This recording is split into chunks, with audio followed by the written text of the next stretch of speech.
You check into an old inn for the night, expecting nothing more than a quiet place to rest. But when you wake up, the room is different. The hallways have changed. And no matter how many doors you open, the house just keeps growing. Stay till the end to uncover the truth about this terrifying place. I didn't plan to stay the night. The town wasn't even supposed to be on my route.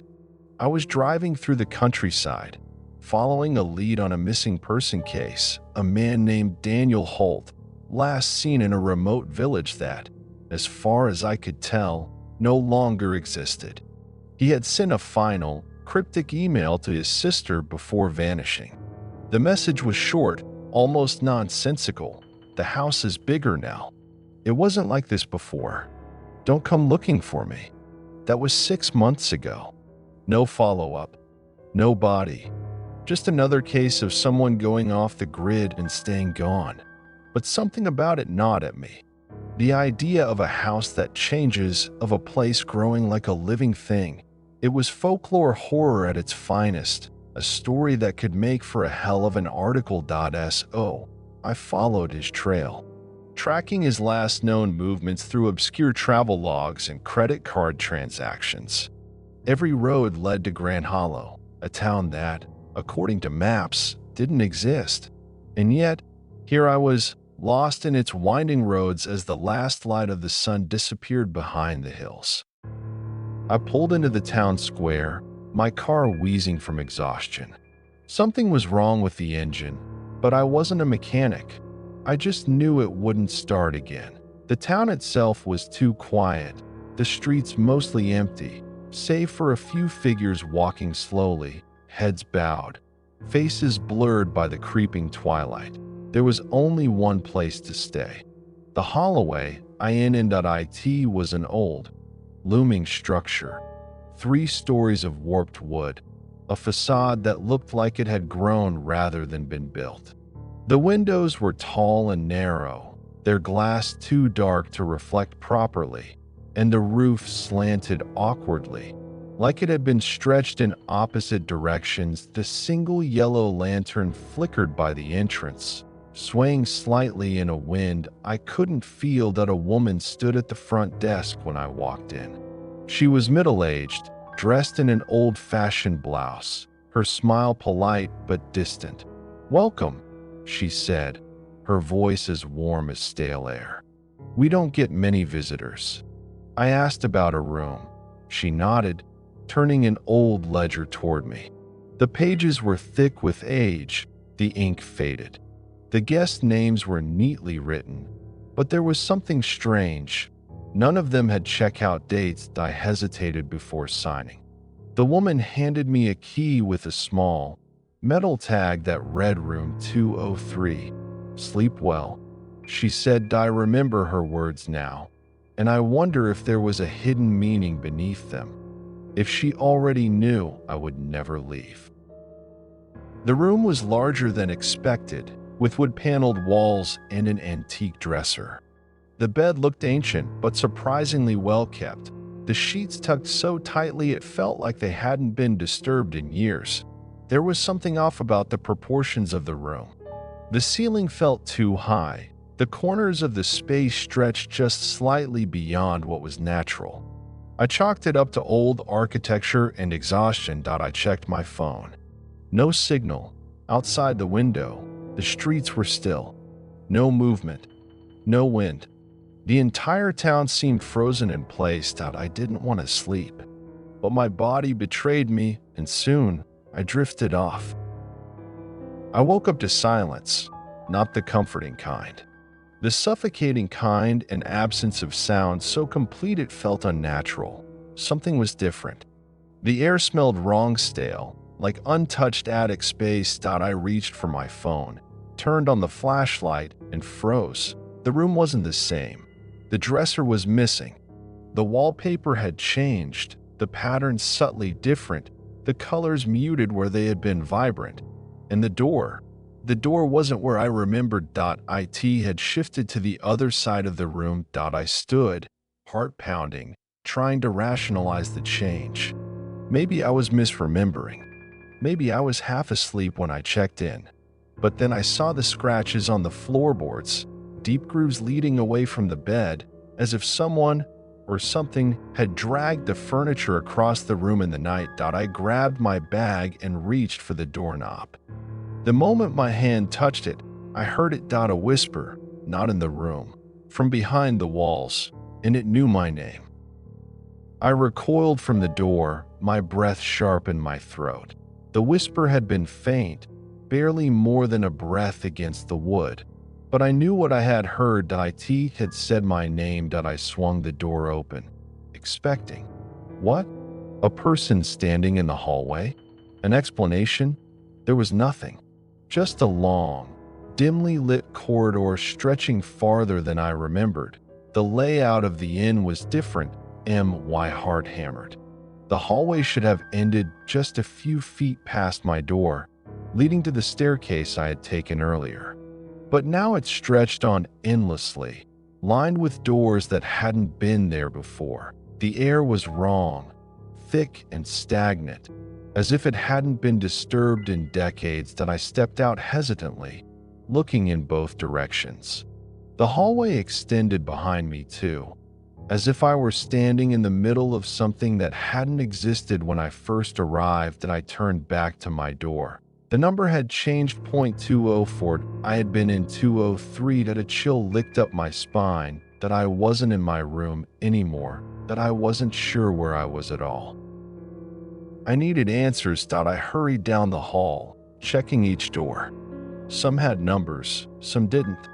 Some were slightly ajar, revealing rooms that looked untouched for years, dust-covered furniture, peeling wallpaper, beds that hadn't been slept in. Others were wrong. One door led to a room with no floor, just a yawning black void beneath it. Another had mirrors lining every inch of the walls, reflecting the hallway behind me, but not myself. I kept moving. Finally, I found the staircase, rushing down to the front desk. The innkeeper was still there, her expression unchanged, as if she had been standing in the same position all night. "I need to check out," I said, trying to keep my voice steady. She didn't react. I slammed my hands on the counter. "Did you hear me? I need to leave." Her smile faltered slightly, as if she almost recognized emotion, but not quite. "I'm afraid we don't have early checkout, dear." I turned toward the door, ready to throw it open and run, but stopped. Through the glass, the outside was wrong. The street outside was longer than before. The buildings looked taller, stretching unnaturally into the sky. The road, which had been a simple cobblestone path, now extended in a straight line into nothingness, disappearing into an unnatural fog. This wasn't the same town I had arrived in. This wasn't the same world. I took a shaky breath and turned back to the innkeeper. "What is this place?" I demanded. She regarded me with a hint of something unreadable, not quite sympathy, not quite malice. "You should get some rest," she said. Behind her, sitting on the counter, was the guest ledger. I grabbed it without thinking. Flipping through the pages, my fingers trembled as I read the names. So many names. So many people who had checked in but never checked out. The ink was old, some of the entries faded, stretching back hundreds of years. And then I saw it. A name I recognized. Daniel Holt, the man I had been investigating. His signature was there, scrawled hastily across the page. His check-in date was 6 months ago. His checkout date was blank. The ledger slipped from my fingers. I wasn't the first person to come looking for him, and I wouldn't be the last. I backed away from the desk, my thoughts racing.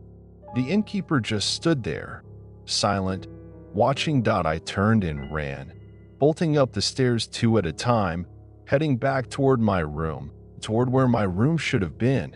The hallway was different again. I stopped in my tracks. The walls had stretched further, doors shifting positions, the wooden floor groaning beneath my weight as if the house itself was breathing.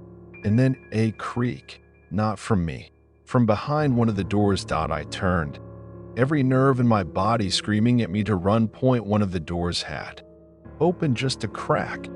Darkness spilled out from within, thick and unnatural, like ink spreading across the floor. And then something moved inside. A shadow. A figure. Watching. Waiting. My breath caught in my throat. I took a step back, and the door creaked open an inch more. I ran without looking back, sprinting down the endless hallway, the walls shifting around me as I moved, the floorboards stretching, the doors multiplying. I wasn't running towards safety. I was running deeper into the house, and I think it wanted that. I ran until my lungs burned, until my legs ached from the endless, shifting hallways. But no matter how far I went, I was always inside the inn. The house was growing, expanding. The stairs I had climbed earlier no longer led down. Instead, they spiraled into darkness. I stopped at a corner, pressing my back against the cold wooden wall, trying to steady my breath. I had to think. There had to be a way out, and then I heard it. A sound, not a whisper this time, but something closer to scratching. Faint, coming from behind one of the doors. I turned slowly. Room 206, the door was slightly ajar. For a moment, I hesitated. I should have run, should have ignored it, but then I saw the light inside, the flicker of a candle or maybe a lantern. Someone was in there, maybe someone like me. I reached out with a shaking hand and pushed the door open. Inside was a small, cluttered room, dimly lit by a single oil lamp on a desk. Papers were scattered across the surface, old letters, torn out pages from books, sketches of the inn's layout. And in the center of it all sat a man, or what was left of him. His clothes were tattered, his beard unkempt, his eyes sunken and hollow, staring at me with a mixture of shock and recognition. "You're new," he rasped. I swallowed hard. "Who are you?" He laughed, a dry, brittle sound. "Doesn't matter. I've been here too long." His hands shook as he shuffled through the papers. "They don't let us leave, you know. The house, it remembers us. It changes for us." I stepped closer, my heart hammering. "You," my throat felt tight. "Are you Daniel Holt?" His expression changed, something between terror and realization. For a long moment, he didn't answer. Then, very slowly, he said, "I don't remember." The air in the room felt heavy, pressing down on me. "I was looking for you," I said. "You disappeared 6 months ago." He shook his head violently. No, his voice broke. "I've been here for years." That wasn't possible, but the look in his eyes told me he believed it.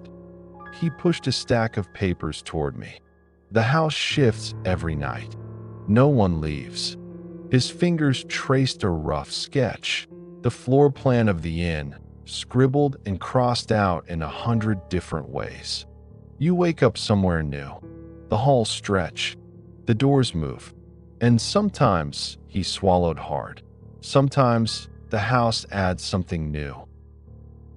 A sound echoed through the hall, a long, drawn-out creak, like we're bending under something heavy.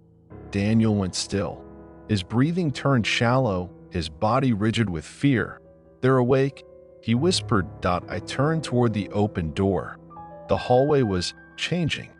The wooden panels along the walls were twisting, stretching like sinew, bulging outward as if something were pressing against them from the other side. A shadow passed by the doorway. Not a person, something taller, something with too many limbs. I slammed the door shut, locking it. Daniel let out a shaking breath. "It's worse tonight," he murmured. "The house is growing faster."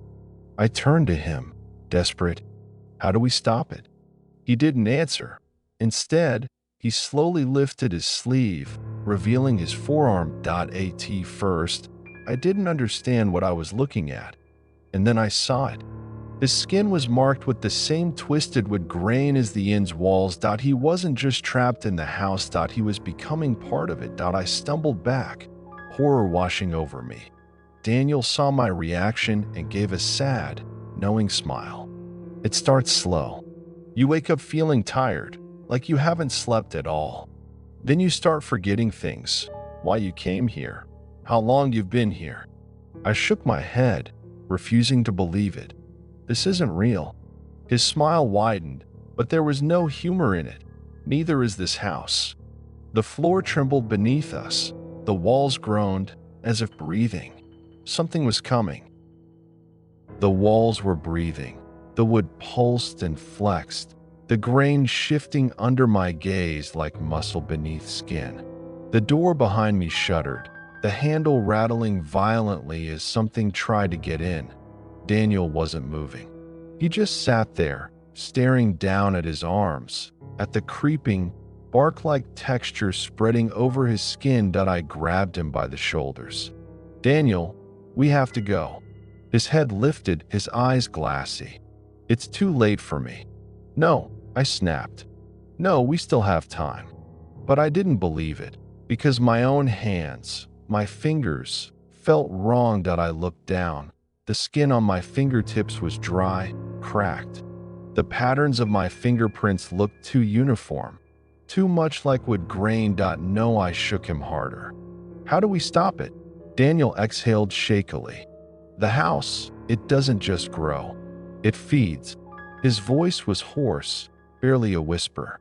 "It needs us to grow." I swallowed. "Then we starve it." His gaze snapped to mine. I had his attention now. "We stop playing its game," I said. "No more wandering the halls. No more opening doors. No more fear." Daniel licked his lips. His hands trembled. "It won't like that." The walls shuddered violently. The light in the room flickered. A deep, groaning sound echoed through the house. Not the creak of wood, but something deeper. Something alive. I squared my shoulders. "I don't care." We braced ourselves, and then the door burst open. A rush of darkness flooded in, thick and writhing, spilling into the room like living ink. Shapes twisted within it. Elongated limbs, too many fingers, gaping mouths that didn't belong to any human face. Daniel screamed. I grabbed him by the wrist and ran. We plunged into the hallway, the floor slanting beneath our feet. The house was shifting violently now, stretching in all directions, doors multiplying and vanishing before my eyes. Behind us, the darkness howled. I didn't look back. "Where are we going?" Daniel gasped. "The front door." I didn't know if it would still be there, but I had to try. The walls were closing in, the wood twisting and curling like giant, grasping fingers. The floor groaned and splintered, stairs forming and unforming beneath our feet. And then I saw it. The front door. It was open. Beyond it, the night stretched on, endless and empty, but it was something. I sprinted toward it. And the house screamed. A wall slammed down in front of me, cutting off the exit. The door was gone. The house had sealed itself shut. Daniel collapsed beside me, gasping for air, his arms trembling. "It won't let us go." I pressed my palms against the wood, my breath shuddering. And then I felt it. A pulse beneath my hands. A heartbeat. The house wasn't just alive. It was watching us, and it was waiting. Daniel and I sat in silence, trapped in the ever-shifting corridors of the house. I could feel it pressing in, waiting for us to give in. I thought about the guest ledger, about the countless names, the ones who had come before me, who had disappeared into these halls. I thought about how Daniel had once been like me, and how he had forgotten. The longer we stayed, the less of ourselves we would be. I turned to him. "Do you remember who you were before this?" His expression was pained. He shook his head. I clenched my jaw. "Then we have to go now, before it takes that from us too." He hesitated. "There's no way out." "Maybe not." I took a breath. "But we're not part of it yet." The walls shifted, as if reacting to my words. Daniel looked at me, something flickering behind his eyes. "What do we do?" I swallowed hard, and then I told him my plan. The house needed us.it needed us to wander, to be afraid, to play along. So we did the opposite. We stayed still. We sat on the floor, refusing to move, refusing to run. The house grew restless. The hall shuddered, the floorboards groaning beneath us. The doors rattled, the whispers rose into frantic screams, but we didn't move. I closed my eyes. I forced myself to remember my name, to remember the world outside. And then, slowly, the house began to collapse. The walls peeled away, the hallways shrinking, folding into themselves. Daniel gripped my hand. "It's working," he breathed. And then a door appeared, not like the others. This one was old, wooden, untouched by the house's growth. It felt real. I reached for the handle, and the house let out one last, screeching wail. A final, desperate attempt to keep us. Darkness poured from the walls, arms and limbs stretching toward us. Reaching, I grabbed Daniel and threw the door open, and we fell through. I woke up to the sound of birds. Sunlight streamed through the windows, warm and golden. The air was crisp and clean, no longer thick with dust. I sat up. I was in my car, parked on the side of an empty road. Daniel was in the passenger seat, staring straight ahead, his hands gripping his knees. I looked out the window. The inn was gone. The town was gone. As if it had never existed. I turned to Daniel. We made it. He was silent. His face was pale, his hands trembling slightly. And then, finally, he turned to me and he smiled. But it wasn't a smile of relief. It was something else, something that made my stomach drop. His lips parted. And in a voice not quite his own, he whispered, "Who is Daniel? Would you dare stay in a place like this? Or would you leave if something didn't feel right?" Let me know in the comments below. Subscribe for more horror stories. Like this story? Share it with other horror movie fans.